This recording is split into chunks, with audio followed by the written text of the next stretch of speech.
بسم اللہ الرحمن الرحیم۔ السلام علیکم۔ حضرت سیدنا عمر بن حیاج بن سعید رحمۃ اللہ علیہ سے منقول ہے کہ ایک مرتبہ اسلام کے نامور قاضی سیدنا شریک رحمۃ اللہ علیہ کمرہ عدالت میں مسند قضا پر جلوہ فرماتے، اتنے میں ایک عورت حاضر ہوئی اور اس طرح فریاد کی، میں پہلے اللہ کی پناہ چاہتی ہوں، پھر قاضی کی، مجھ مظلومہ کو میرا حق دلوایا جائے۔ قاضی شریک رحمۃ اللہ علیہ اس عورت کی فریاد سن کر بے چین ہو گئے اور فرمایا، بلا جھجک بتاؤ تم پر کس نے ظلم کیا ہے؟ کہا، امیر موسیٰ بن عیسیٰ نے۔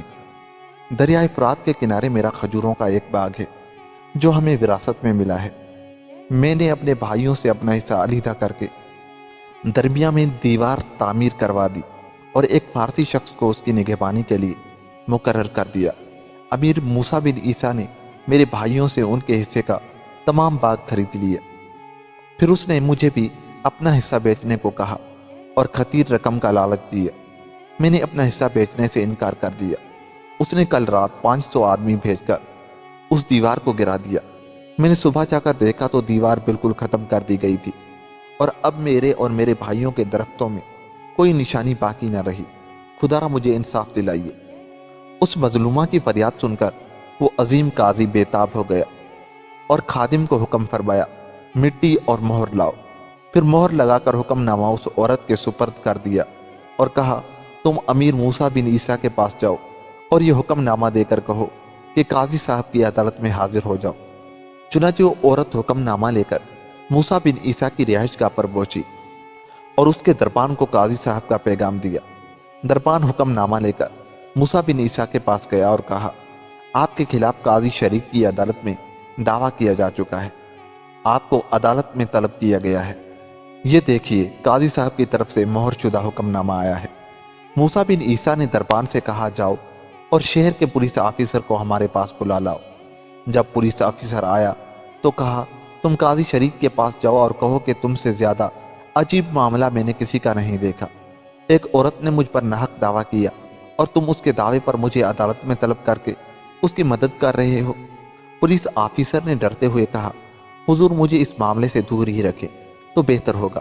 امیر نے غضبناک ہو کر کہا، جاؤ اور ہمارے حکم پر عمل کرو۔ مجبوراً اسے جانا ہی پڑا۔ جاتے ہوئے اس نے اپنے غلاموں سے کہہ دیا کہ میرے لیے جیل میں بستر وغیرہ کا انتظام کر دو، آج میں ضرور جیل بھیج دیا جاؤں گا۔ پولیس آفیسر کو معلوم تھا کہ اسلام کا یہ انصاف پسند قاضی ایک مجرم کا پیغام لانے پر مجھے ضرور قید میں ڈال دے گا۔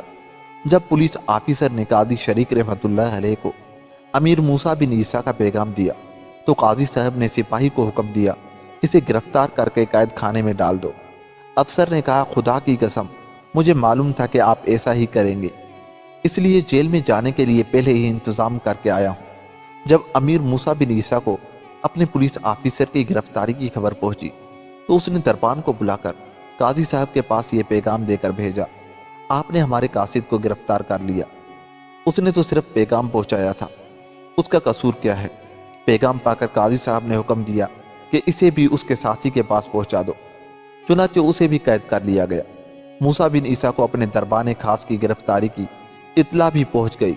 اس نے عصر کی نماز کے بعد اور نمایاں لوگوں کے گروہ، جن میں قاضی صاحب کے دوست اسحاق بن صبا اشعثی بھی شامل تھے، کو پیغام بھیجا کہ جاؤ قاضی صاحب کو میرا سلام کہنا اور انہیں آگاہ کر دینا، آپ نے میری بے عزتی کی ہے، میں کوئی عام آدمی نہیں۔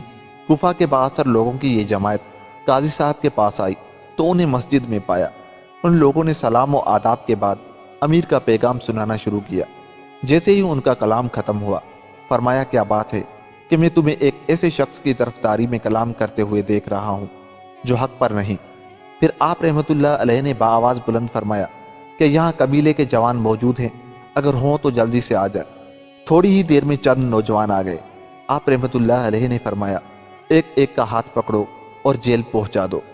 خدا کی قسم آج کی رات یہ لوگ جیل میں گزاریں گے۔ کہا، کیا آپ سچ مچ ہمیں جیل میں بھجوا رہے ہیں؟ فرمایا، ہاں واقعی میں تمہیں جیل بھجوا رہا ہوں تاکہ آئندہ تم کسی ظالم کی طرفداری کرتے ہوئے اس کا پیغام نہ لاؤ۔ امیر موسیٰ بن عیسیٰ کو ان کی گرفتاری کی اطلاع ملی تو بہت غضبناک ہوا اور خود جا کر جیل کا دروازہ کھولا اور سب کو رہا کر دیا۔ صبح جب انصاف پسند جرات مند قاضی کمرہ عدالت میں جلوہ گر ہوا تو داروغہ جیل نے گزشتہ رات کا تمام واقعہ کہہ سنایا۔ قاضی صاحب نے رجسٹر منگوا کر مہر لگائی اور تمام ریکارڈ گھر بھجوا کر غلام کو سواری لانے کا حکم دیا اور کہا اب ہم کوفے میں نہیں رہیں گے۔ خدا کی قسم ہم نے امیر المومنین سے یہ عہدہ طلب نہیں کیا تھا، بلکہ ہمیں تو مجبور کیا گیا تھا اور ہماری حفاظت و سرپرستی کی ذمہ داری لی گئی تھی۔ اب کوفے میں انصاف قائم کرنا مشکل ہو گیا ہے، لہذا مجھے یہ عہدہ نہیں چاہیے۔ یہ کہہ کر آپ رحمت اللہ علیہ کوفے کے اس پل کی طرف چل دیے جو بغداد جاتا تھا۔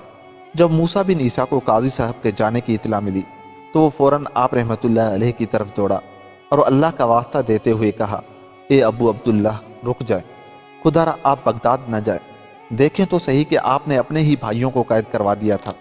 فرمایا ہاں، جب انہوں نے ایک ایسے معاملے میں دخل اندازی کی جس کی انہیں اجازت نہ تھی تو میں نے انہیں قید کر دیا، لیکن تم نے انہیں آزاد کر دیا۔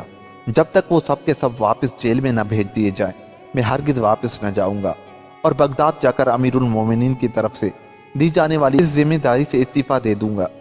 امیر موسیٰ بن عیسیٰ نے قاضی صاحب کا یہ پرعزم فیصلہ سنا تو سپاہیوں کو حکم دیا کہ جن جن کو میں نے رہا کیا تھا ان سب کو واپس جیل بھیج دیا جائے۔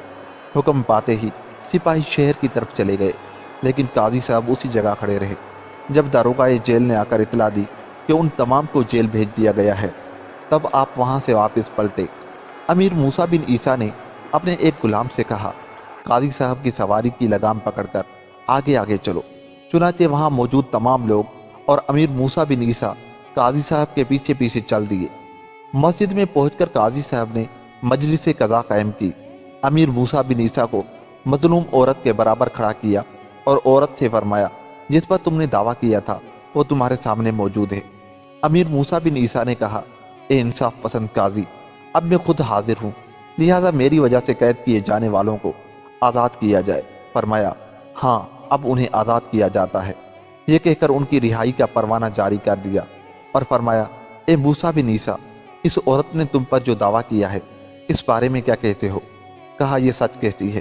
فرمایا، وہ تمام چیزیں جو اس سے لی گئی تھی اسے واپس کی جائیں اور جو دیوار گرائی گئی تھی اسے فوراً تعمیر کروا دیا جائے۔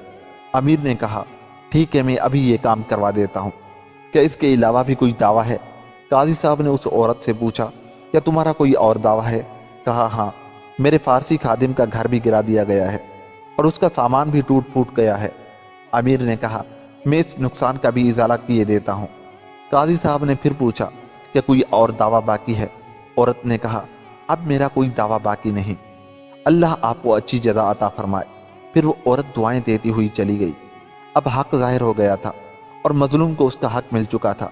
چنانچہ قاضی صاحب فوراً اٹھ کھڑے ہوئے اور امیر موسیٰ بن عیسیٰ کا ہاتھ تھام کر اپنی نشست پر بٹھایا، خود اس کے سامنے کھڑے ہو گئے اور کہا، اے امیر، اے موسیٰ بن عیسیٰ، السلام علیکم، شرعی فیصلہ ہو گیا ہے، اب آپ امیر ہیں، میرے لائق کوئی حکم ہو تو ارشاد فرمائیں۔ امیر موسیٰ بن عیسیٰ نے ہنستے ہوئے کہا، اب آپ کو کیا حکم دوں؟ پھر اسلام کے اس عظیم قاضی کی عدالت سے چلا گیا۔ ایسے ہوتے تھے مسلمان قاضی، ایسے ہوتے تھے مسلمان جج، جو انصاف قائم کرنے میں کسی امیر کو، کسی بادشاہ کو بھی نہیں چھوڑتے تھے۔ دوستو، اگر آپ کو ہماری یہ ویڈیو اچھی لگی تو جاتے جاتے ہمارے چینل کو سبسکرائب کر لیں۔ ملتے ہیں کسی ایسی ویڈیو کے ساتھ، تب تک کے لیے خدا حافظ۔